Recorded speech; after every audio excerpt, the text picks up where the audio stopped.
மாண்புமிகு பேரவைத் தலைவர் அவர்களே, கம்யூனிஸ்ட் கட்சியுடைய தோழர்களே,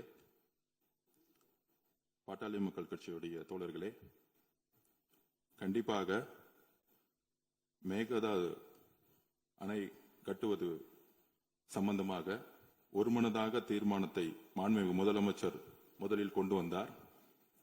அதில் திராவிட முன்னேற்ற கழகம் கடந்த மார்ச் மாசத்தில் ஒரு முடிவை எடுத்தது.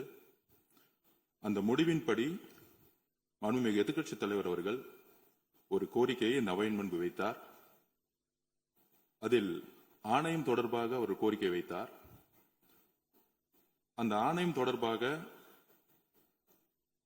இந்த காவிரி பிரச்சனையை தொடர்பாக சட்ட நிபுணர்கள் கடந்த 25 வருடங்களாக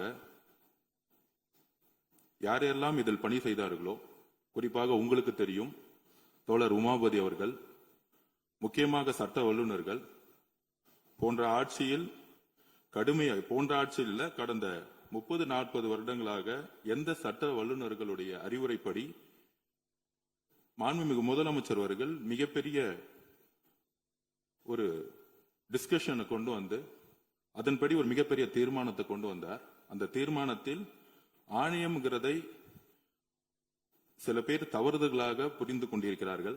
அதை மாண்புமிகு அமைச்சர் அவர்கள் இப்பொழுது அவருடைய உரையை நிகழ்த்துவார்.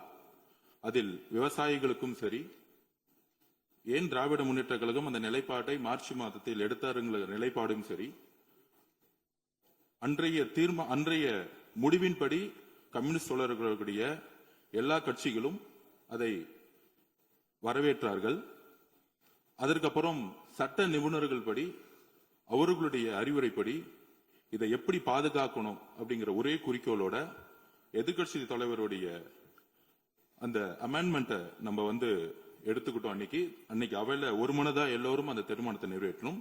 அதில் சில சந்தேகங்கள் உறுப்பினர்களுக்கு இருக்கலாம். நம்மளுடைய குறிக்கோள் விவசாயிகளை பாதுகாப்பதும், முக்கியமாக காவேரியுடைய உச்ச நீதிமன்றத்துடைய தீர்ப்பையும் பாதுகாக்கிறதுல எந்த விதமான வேறுபாடுகள் கிடையாது. கண்டிப்பாக மாண்புமிகு அமைச்சர் அவர்கள் விளக்கம் கொடுத்த பிறகு பேரவைத் தலைவர்கள் கண்டிப்பாக இதில் இருக்கக்கூடிய பிரச்சனைகளை கண்டிப்பாக உங்களுக்கு பேரவைத் தலைவர்கள் கண்டிப்பாக நேரம் கொடுப்பார். நாங்கள் இந்த அவையின் முன்பு தெரிவித்துக் கொள்கிறோம். அதுதான் எங்களுடைய வேண்டுகோள்.